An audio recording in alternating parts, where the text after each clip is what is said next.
What's up YouTube? I'm Vaughn and this is the Gear channel where we discuss collectibles, hobbies, competitive games from tabletop to video games, and today we have a very special video because we are reviewing my deck that got us first place Sunday local tournament, which was a post BanList tournament. That's right, so we didn't play any Chaos Rulers or even Fairy Tale Snow, and we managed to still get first place. Now I know some of you thinking like, wait Vaughn, aren't you still banned? Well, yes, but this was a non-sanctioned event, so I am allowed to play at non-sanctioned events, so we were all set and ready to play. Now, if you want more information about sanctioned event, I did a video talking about competitiveness at sanctioned events, which also explained a little bit more in detail, so I definitely recommend to watch that video if you guys want to learn more about it. But first, friendly reminder to definitely like and subscribe because it really helps the channel a lot and I do really appreciate it. So let's get to it.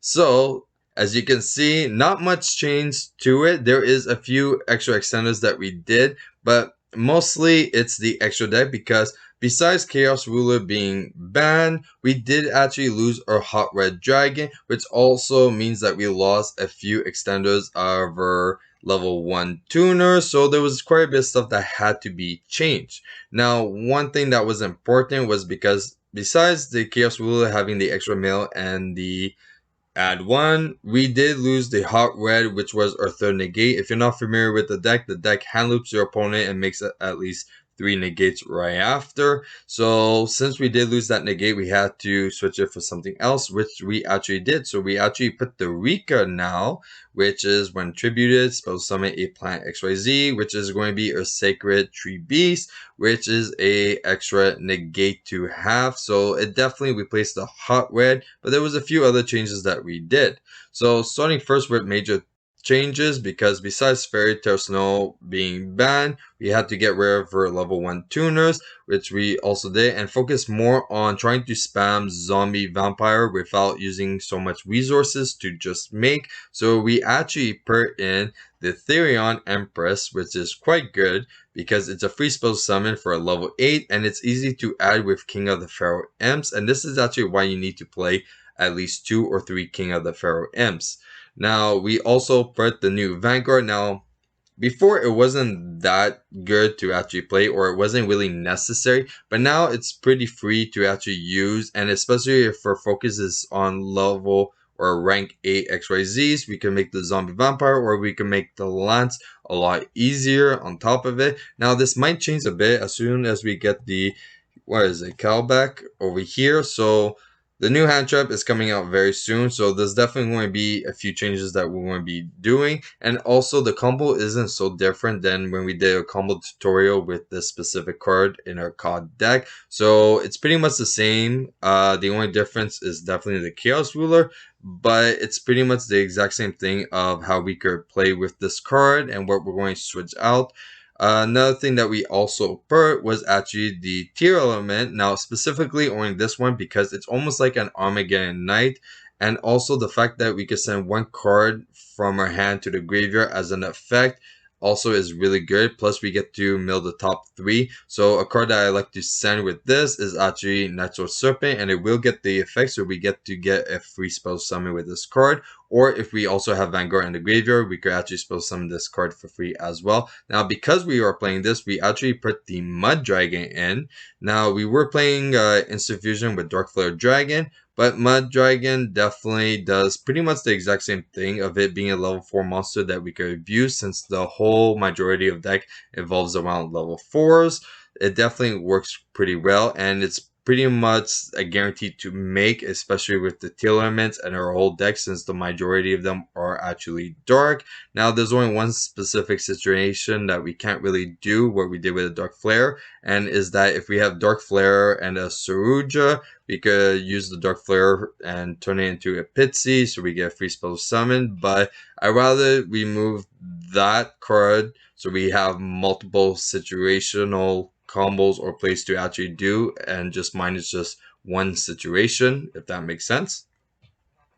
Now we're going to go and take a quick look at the main deck. So we have the one driver, the three gammas. Now these are actually going to stay in even when Cowback actually comes, because it's definitely mandatory. And we also special summon quite a bit without even having a monster on a board, and there's a lot of interaction or plays that we could do without even before having even our first summon. So definitely it's mandatory to actually play Gamma in this specific deck. We do have the three Nayas, which is mandatory, and also the three Nunus. Now this definitely does send the curse, which actually start a lot of combos, but this definitely sends the Zora, so it give us our extra hand loop towards our opponent with King of Ogdoadic. We have two Reptilian Cults, which is definitely needed because it's a level 4 tuner that's easy to spell summon, because we just need to control a Dark Reptile. And also, King of the Pharaoh Imp is a Dark Reptile, so we could use his effect to go and add Cult, and we could just combo off like that. Now, Kazuko Kage, I know some of you might be like, ugh, but at the same time, as you can clearly see, everyone's level 4. The normal summon is pretty free in this deck, and we don't really need our normal summon to combo on top of it. But if we have this with pretty much anything, we could do a lot of plays. Now the only downside, we can't use it as a synchro material, but it's okay. We could use it as an XYZ, we could use it as a link, or even the cost for the Ogdoadic as well. So it's pretty useful. We have the Zora, like I said, for the draw, and then with King is going to let him discard random cards. So your opponent is going to draw a card, send a card, and since they add it, King is going to discard it. Now Flogos is definitely very good, because if your opponent makes a card like Winda, Flogo lets you send a monster from your opponent's field to the graveyard to special summon a monster with equal or more attack. So usually this is like a good out to Winda or any nuisance card that you want to get rid of that cannot be destroyed by card effects, but it can still be sent. This is definitely a very strong card. Nitro Serpent, there's just so many combos we could do with it. We could even send it for Foolish for a free special summon, or pretty much any of the Ogdoadic spells would send him, and then free special summon. Curse, like I said, we could do a lot of plays, especially special summoning the Naya that lets us add a Ogdoadic spell trap. So then we do have the Queen, the King, we have the Empress, Vanguard, Overlord, which is definitely mandatory now to actually main. Before I did have it side, but this showed that if we go second, we just OTK, and that's what I've been doing. This deck is meant to go first, but if our opponent decides to go first, this is the card that definitely wins us the game like constantly. So definitely mandatory to have it main now. We have Omni, who is also our only level 1 monster, and I didn't really realize this. So I'm most likely going to take out the 1-for-1. Maybe I might wait until the Cowback actually comes out. But there's no point in playing 1-for-1 for only one specific monster, because that's kind of a waste, and this can potentially be a very dead card. Then we have the 3 tracers to do our combos. We have our 2 rechargers, which keeps on moving with the Starlies in the middle. I don't know why. But I'm debating on bringing a 3rd recharger, because there's a lot of cool plays that you can actually do, especially the one that if a Dark extra deck monster is destroyed, you can actually send him from the field or your hand to the graveyard to spell summon another Dark monster besides the destroyed extra deck monster. So there's a lot of cool combos that you can do. We do have Starlies that pretty much adds anything, and also you can banish it from the graveyard to get like 11 year to hand, and that is good for follow-up plays.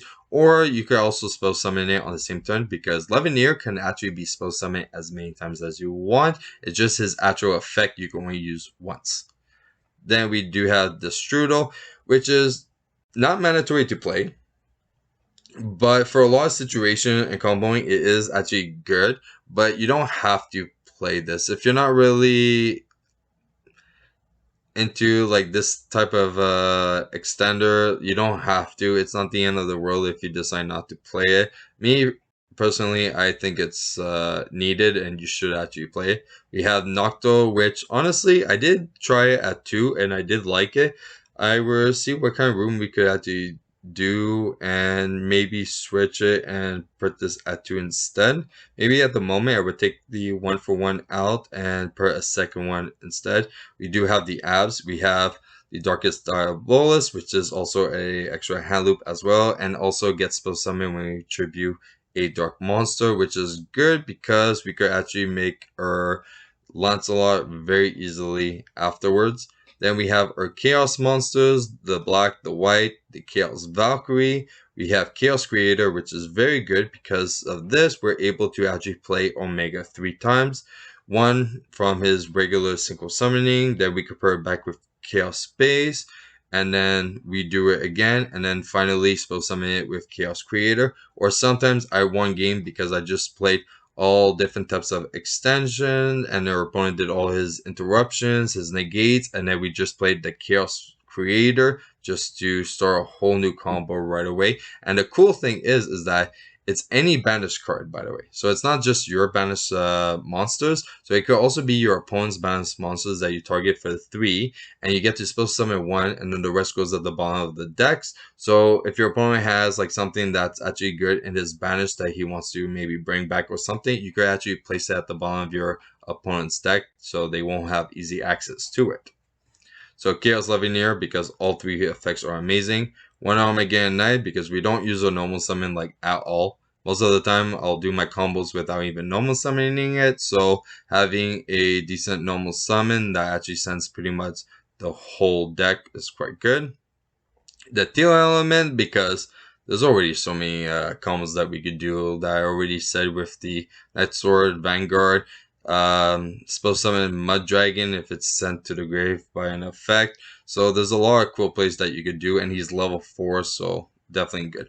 So we do have 3 Snake Rains, which honestly is not really necessary. That most of my games I win, I would say a good 90% of the games that I won is without this at all. So maybe if I ever want to cut down on spells, or even if I'm playing the Cowback, I could cut these down so I won't see multiple of it. Then we have 3 Quick Launch, which is very good. 3 Chaos Space, which is mandatory. Boot Sector Launch, obviously. Dragon Ravine, again. Then we have the Strike, which is needed, and also the Water Lily. So you just need to play one of each. So this is really good because if you want to fill up your grave for a bit and then send other extra cards as well, you could definitely do so. Or you could do the Water Lily. Usually I do Strike if I don't have that much reptiles in my grave. If I already have a bunch of reptiles in my grave, then I'll just do the Water Lily. But if I need to actually start filling it for follow-up plays, that's when I'll do the Serpent Strike instead. We have the 1-for-1, which honestly, depending on taking it out. We have Foolish Burial, needed. Instant Fusion, good. Monster Reborn, amazing. Called by the Grave, definitely, since we're going first, so definitely a good card to have. And then finally, we have the Phantom Knight, which is a level 4 monster pretty much for free because we have no other trap cards in our deck. Now we're going to go for the extra deck, so we have the Mud Dragon, we have the Savage, we have Omega 2, King of the Pharaoh Imps. Now I can't stress this enough. You have to play at least 2. If you're playing only 1, you're not doing the most you can with your Ogdoadics. You need to actually play at least 2 because you are actually using 2 in 1 turn right away. And I'm at the point of even debating of actually putting a 3rd one in. So that's how good and how much you could benefit off this one card. So before, like I said, the Rika definitely have for the Sacred Tree Beast. We have the Zombie Vampire, mandatory. Lancelot or other extra negates, and then we have the 3rd negate over here. Perfect. Now for the Link monster, we do have the Striker Dragon, we have the Pitsy, we have the Charmer, which is very good in today's format because a lot of people are playing with dark monsters, so we can spell summon and combo off like that. But also if your opponent destroys it, we could also add a monster with 1500 or less defense, which is going to be this nice little Chaos Levineer, maybe. Then we have Romulus, which is very good because it adds Dragon Ravine, but also you can actually abuse the second effect of if you spell summon a dragon monster from the extra deck to a zone where he points to, you can spell summon a dragon monster from your hand. So that actually comes up sometimes, not all the time, but when it does, it's just perfect.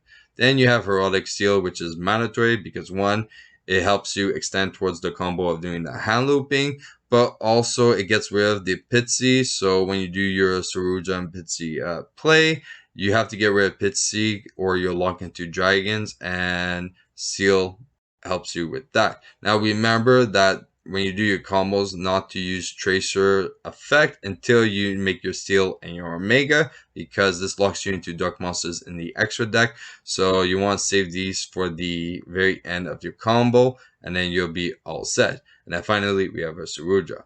Now for the side deck.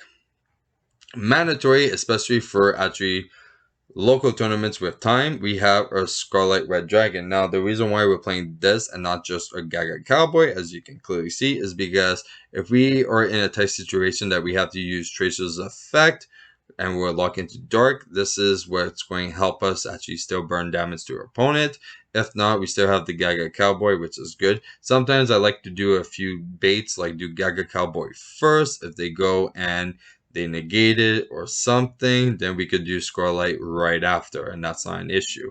Next, we have Babushka, so if our opponent does Dimension Shifter, or mostly like Flunderies, but even other decks also that plays Dimension Shifter, at least we could play and make Babushka very easily in this deck, so we don't really need a graveyard just to make a Babushka.